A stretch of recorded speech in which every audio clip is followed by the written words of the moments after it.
Namo tassa bhagavato arahato samma sambuddhassa. Namo tassa bhagavato arahato samma sambuddhassa. Namo tassa bhagavato arahato samma sambuddhassa. Buddhang Dhammang Sanghang Namasami.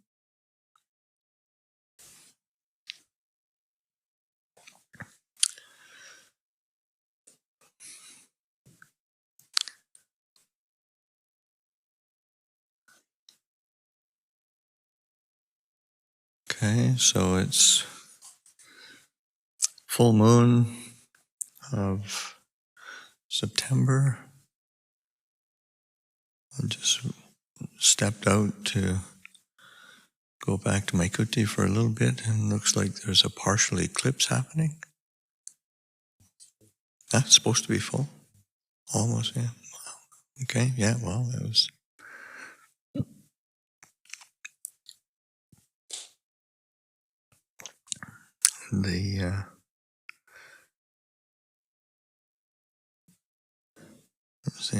The law of uncertainty rules again. Not a sure thing.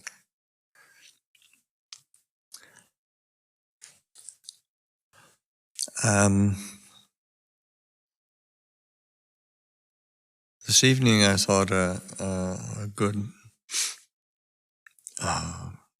topic to reflect on is around effort. It's something that there's a whole lot of speculation around, misunderstanding around, strong views and opinions around. Surprise, surprise. But just to reflect on the place of effort in our practice, and particularly from the Buddha's perspective, because it's I think it's just so important to ground ourselves in the advice and teaching and example that the Buddha himself gave and led, and he was quite unequivocal. He called his teaching, one of the ways he described his teaching was Viryavada. This is a teaching of effort, but not.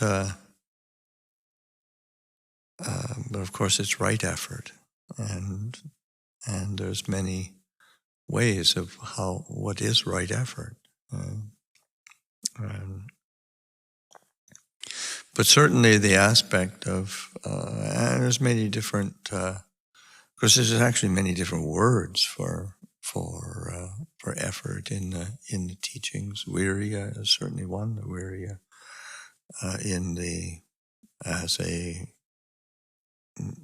factor of awakening, the 7 factors of awakening. It's a barami, virya barami. But say Eightfold Path, the word is vayama, the right effort. Samapadanas are the 4 right efforts. So there's different words. That which is not strange.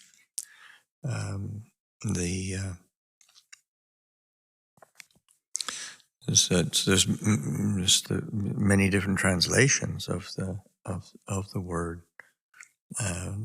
Describing effort, energy, persistence, power.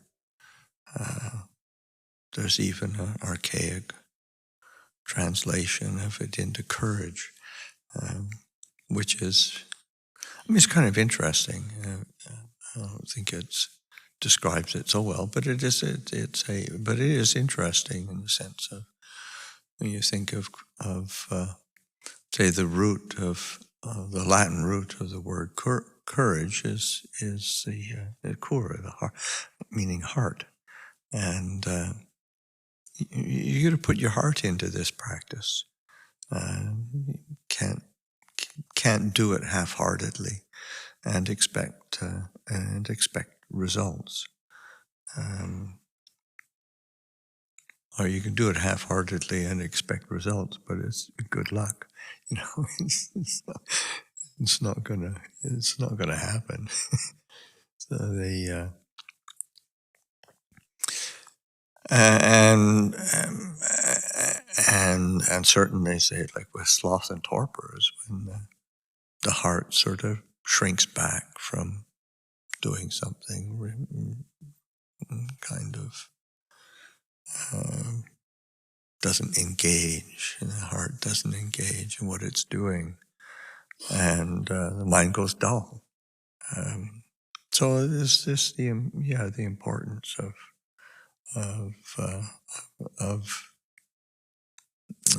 effort.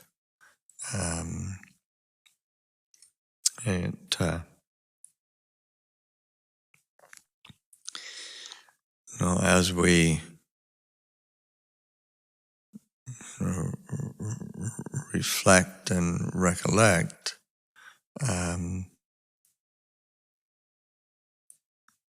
you have to also be engaging or considering what kind of effort, because it's what we're used to is, we put forth effort in order to get something. It's like an exchange. If I do this much, then I'll get that, or that putting forth effort to achieve, to get, to gain, to become, and that, of course, is really problematic.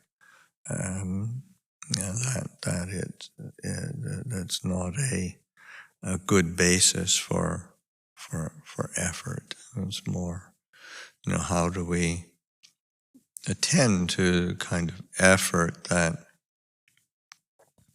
is more around being present for what is like here and now, what is present here and now, and that takes you have to engage the heart in order to be present, and that is a particular kind of effort, and that is really required, and so it's that sense of the degree to which the sense of self gets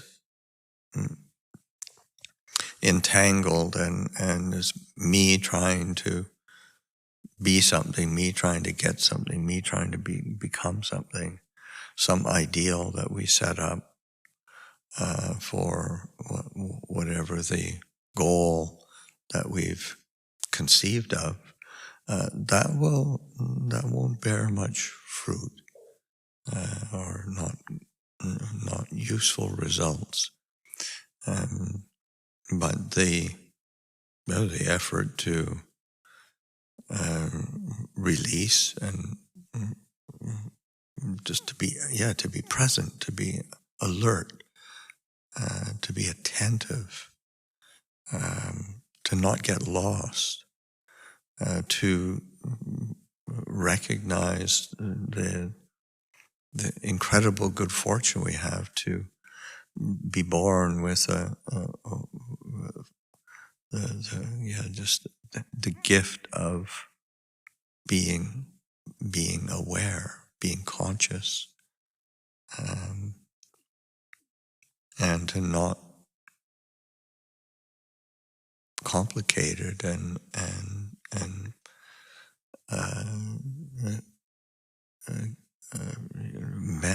mess it up. So it's the sense of really looking closely at what kind of effort we're engaging in, and what's actually required, what's needed in order to realize Dhamma, to make the truth manifest.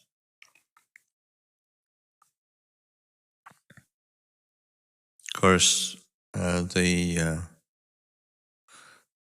one of the images, probably the most well-known image that the Buddha used, is that the simile of the lute, the musical instrument, a stringed instrument, and the monk who he was using it with, was a monk who was, it put forth tremendous amount of effort,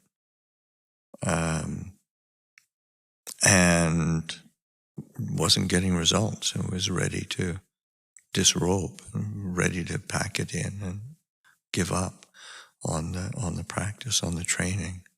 He is so disheartened, and he had a lot of faith, but didn't employ, say, right effort.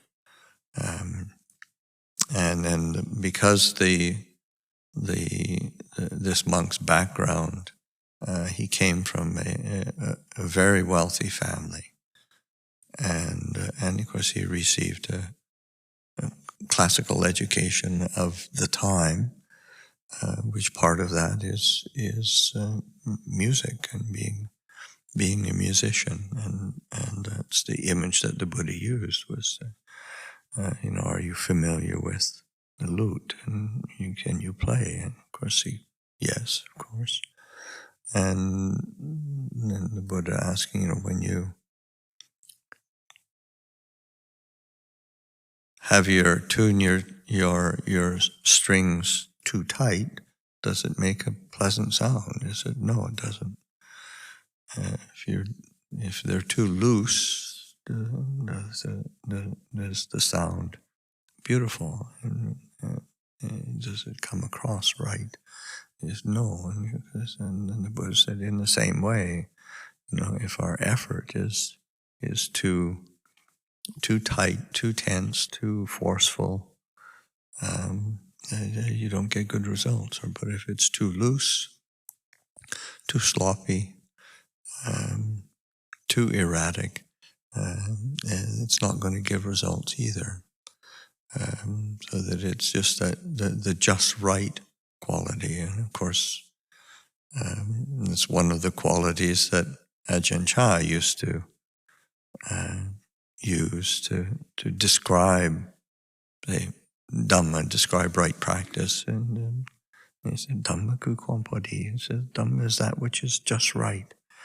And so that when something is just right, just in tune, just in harmony, then the clarity and understanding will arise.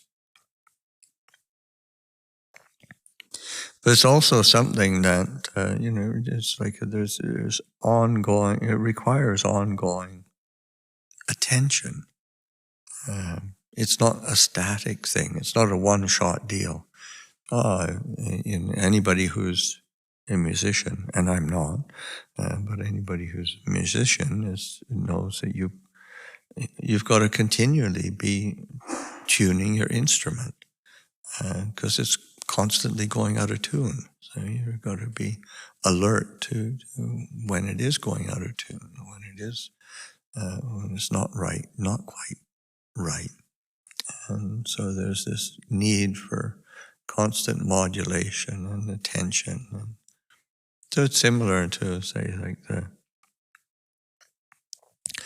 effort of looking after a small child. You can't just leave a small toddler, and so you've got to put them in their their little playroom and everything's going to be fine. You got to keep an eye on them. You can't be hovering all the time, but you got to keep an eye. You got to be alert. You got to be present, or looking after a garden. And it's like there's always something to do in the garden, and it's not as if you're there all the time. It's like at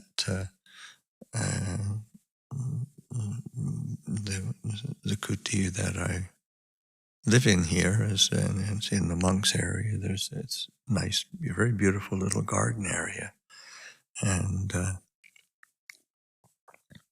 it takes regular attention, not constant attention, regular attention. So that you put forth effort and look after it.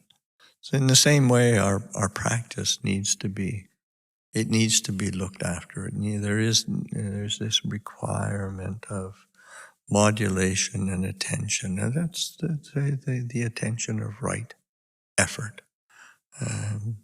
It's an application of energy. The mind. You can't just drift with things, or you can't be too worried and anxious of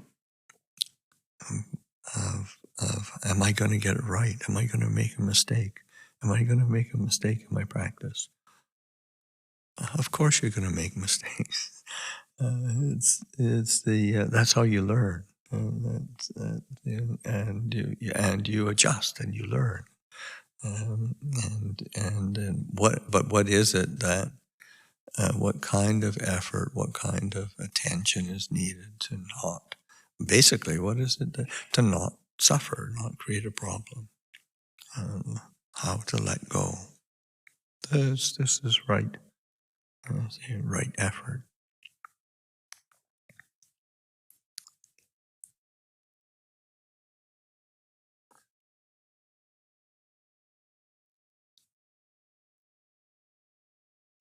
I think it's in the Visuddhimagga that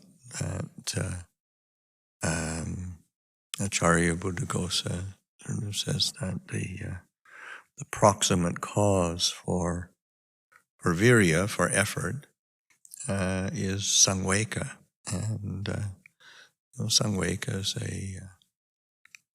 usually translated as spiritual urgency.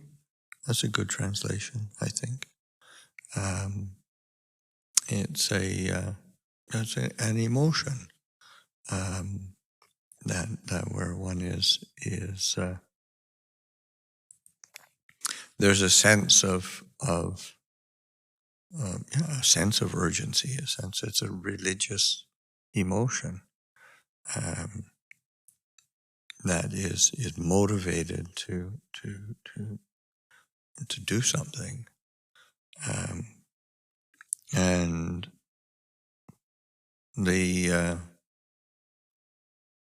and sometimes it's translated as maybe shock or something.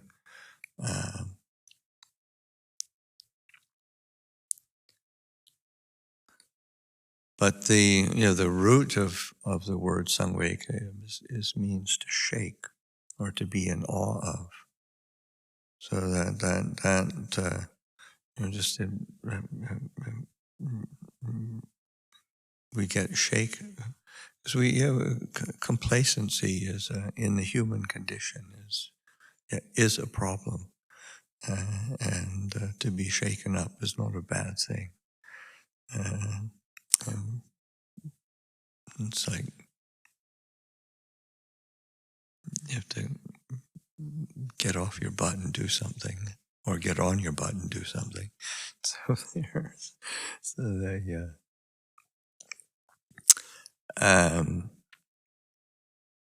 And that's I would say like the the contemplations. This is where contemplation, reflection, recollection are really important. Turning the mind to things that do encourage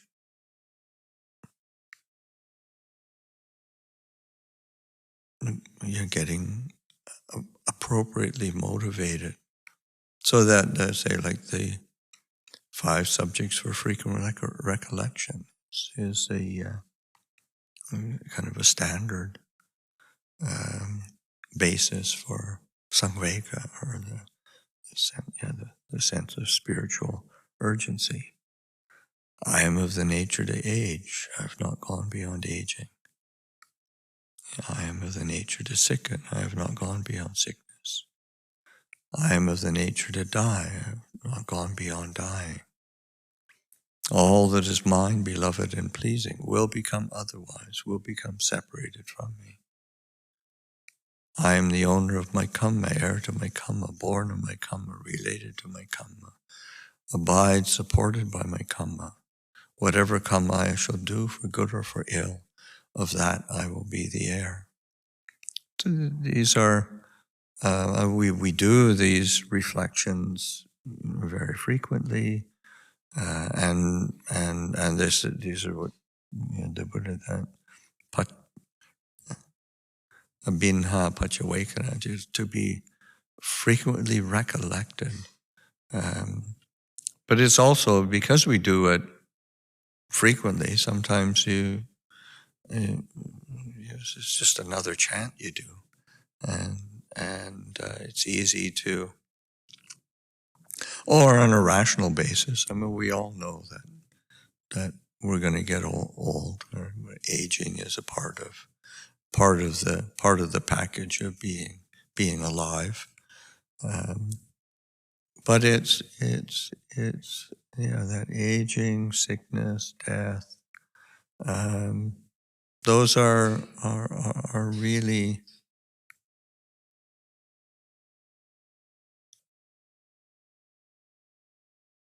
pointing to that uncertainty of our life, of our existence, of all that is mine, beloved and pleasing, will become otherwise, will become separated from me. There's all the things that we cherish and are familiar with, are comfortable with, that we delight in. It's all going to change, and there's going to be separation, whether it's material things, whether it's our loved ones, our friendships, whether it's our mental states, it's even more. The kind of states of peace that we get, and states of clarity that we get. If one beloved and pleasing, if we hold on to it and attach to it and invest with a sense of me and mine, there's going to be separation and there's disappointment. And so that's and that's not. That's not something terrible. It's just the way things are, and it needs an appropriate response, and the appropriate response is a spiritual urgency to put forth effort and to apply the mind, apply the heart, and turn the heart, incline the heart to the Dhamma. And we have this opportunity to do it. All the encouragement is there, and and we reap the fruits of our actions. So that it's one of the fruits of right effort and right application of the mind is a sense of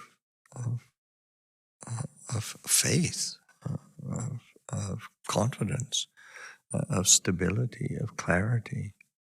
And just this is a natural result. Is that putting forth of effort.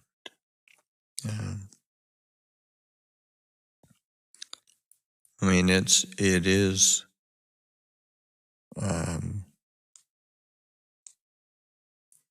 important to use these, to use this emotion. Sometimes it's somehow like we shouldn't get emotionally invested in anything, but you want to.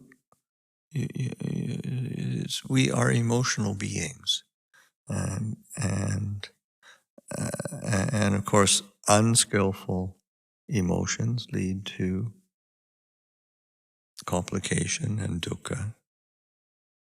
But that engaging skillfully is can bring up these emotion of kind of exhilaration and rapture, piti, and that's really important part of how we nourish the practice, because we can't just nourish it on ideas and ideals. And the heart needs to be engaged. So the kind of effort that we put forth is really important, and because it's not, again, it's not this goal of becoming a neutral observer of everything. It's just I mean, that might be how it's cast sometimes, but it's just this is a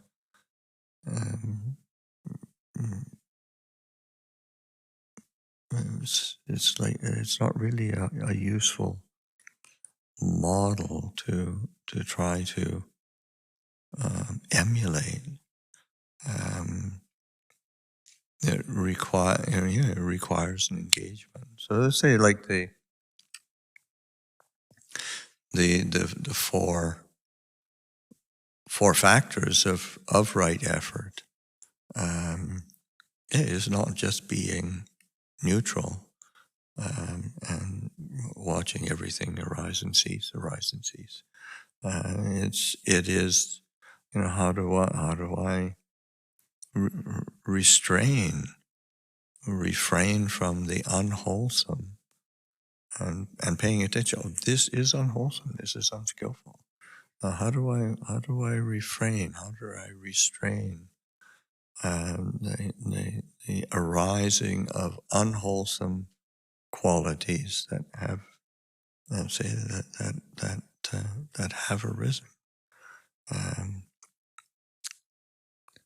and or that haven't arisen yet even. So how do I have that restraint? So that the cultivation of similarly to say of sense restraint is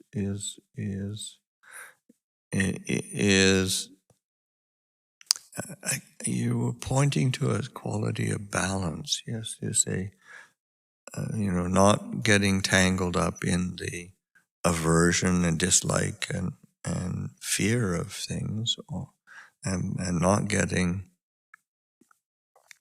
tangled up in the desire, attachment, excitement of gratification scale. But then so you think, well, what's left? Is that neutral? Well, I mean, it's an engaged effort to be alert and present, and and actually to delight in not being tangled up. And that is this aspect of restraint, restraining, holding back a bit. The effort, the second effort, because there's the four aspects of right effort. Are two of them are on the about the unwholesome conditions. Two of them are about the wholesome, and so that the other aspect of dealing with the unwholesome is abandoning, relinquishing, letting go of the unwholesome qualities, mental states, dhammas that have arisen. How do we relinquish, let go? And just being attentive to being attentive to the five hindrances. That's a really good framework for seeing, because it's got some texture to it. The sense, desire, sense, ill will, sloth and torpor, restlessness and worry, skeptical doubt. Those have some texture to it, and they are obstructions. They are. So this that abandoning and relinquishing, letting go, finding the skillful means, engaging the mind. That's engaging the effort to relinquish and let go, so that there is a sense of peace. Because these tend to be, it is in certainly. Your hindrances just don't come up just in meditation. They're coming up in all their aspects of our daily life and engagement with the world around us and with our own minds, and just paying attention to how to abandon and let go, not feeding the hindrances so that they come into abeyance. And when we do that, then the mind becomes very still and clear. One of the images that the Buddha uses in working with hindrances is around the aspect of water. The sense desires like a dye and a color, and water being colored with ill will and aversion. And when the water is boiling and bubbling, it's agitated, it's painful. Sloth and torpor, when it's covered over with, the water is covered over with sort of muck and algae. So it's not clear, it's not limpid. Restlessness and worry is water that is being like a lake or a pool or a pond. The wind is blowing across and there's waves across. So it's agitated.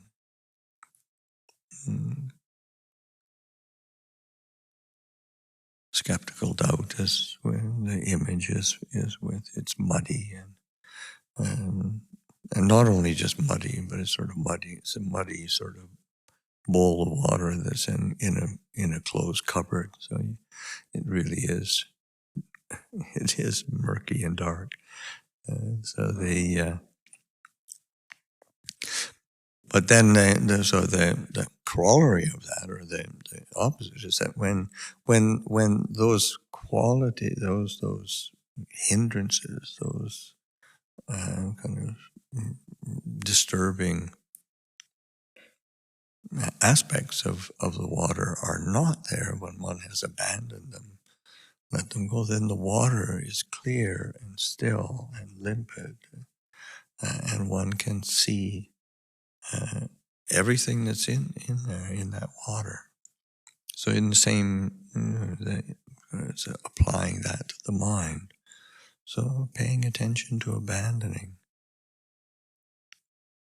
Third quality of right effort is around the aspect of developing. I mean, the word that's used is bhavana, cultivation, developing, bringing into being the wholesome qualities that have not yet arisen.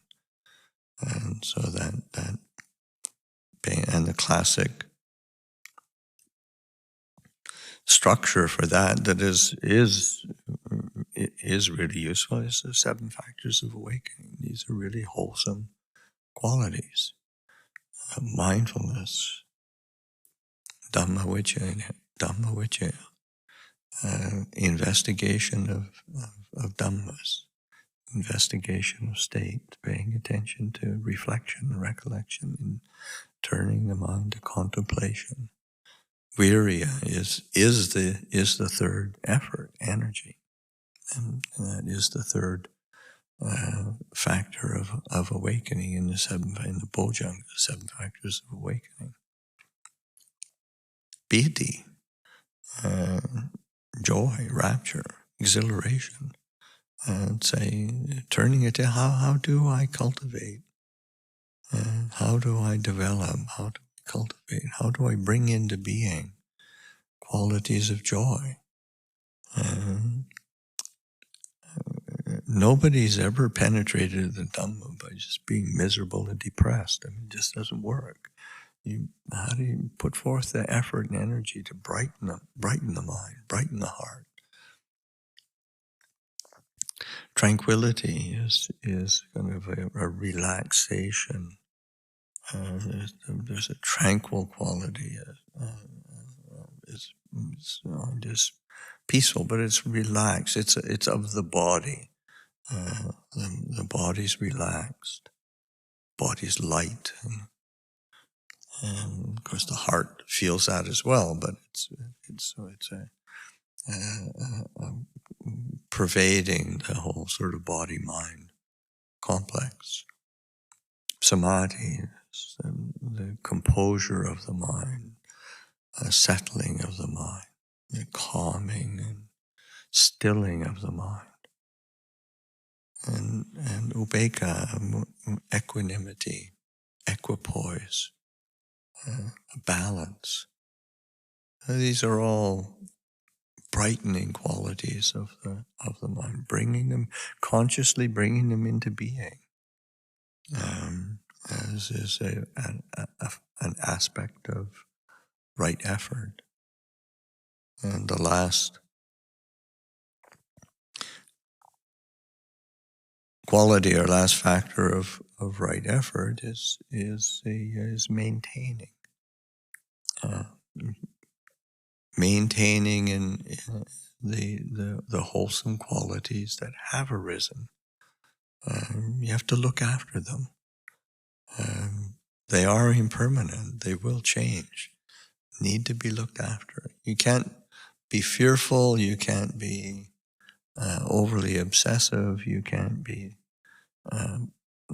forcing anything to maintain, but you develop a balanced effort, a right effort in maintaining and being those things that are really wholesome and skillful. Learning how to nurture the heart with that which is really, really good. This steeping the heart in goodness, steeping the heart in stillness, steeping the heart in reflections on the Dhamma, reflection on truth. To a certain degree, to inspire and re-inspire the heart. This maintaining and being is an aspect of. So these 4 elements of right effort are you have to engage with them. And again, it's just not just being a neutral observer, but you have to engage with the practice, with the training. working with. But it has to be balanced, because again, if you get too entangled, too self-identified, too focused on getting everything absolutely right, it goes wrong, it goes pear-shaped. You get entangled.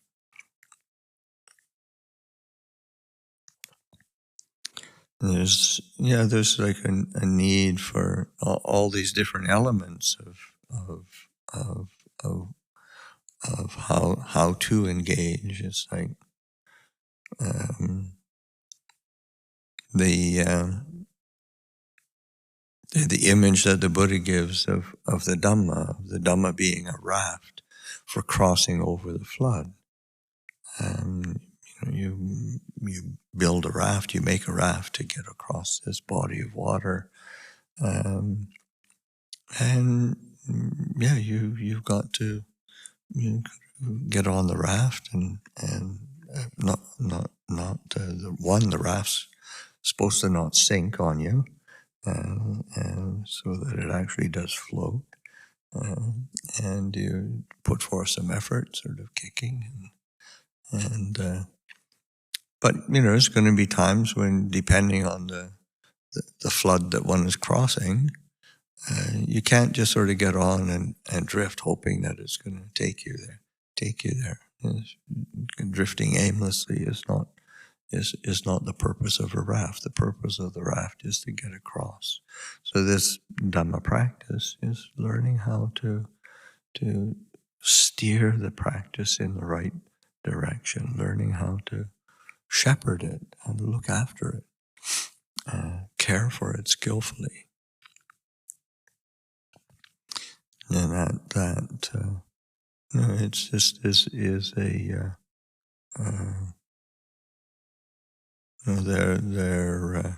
this aspect of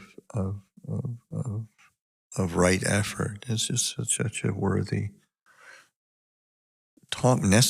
necessary topic for reflection, investigation. It's also just recognizing that, because sometimes we use the word effort. Oh God, you sort of shrink back because, well, if I put forth too much effort, I'm gonna be tired and worn out. But right effort does not sort of lead to being kind of tired and worn out. Putting forth right effort energizes and invigorates and brightens the mind. So it's not. This is not putting forth effort is not a detriment to the practice. It's what helps sustain the practice appropriately. So I'll offer that for reflection this evening.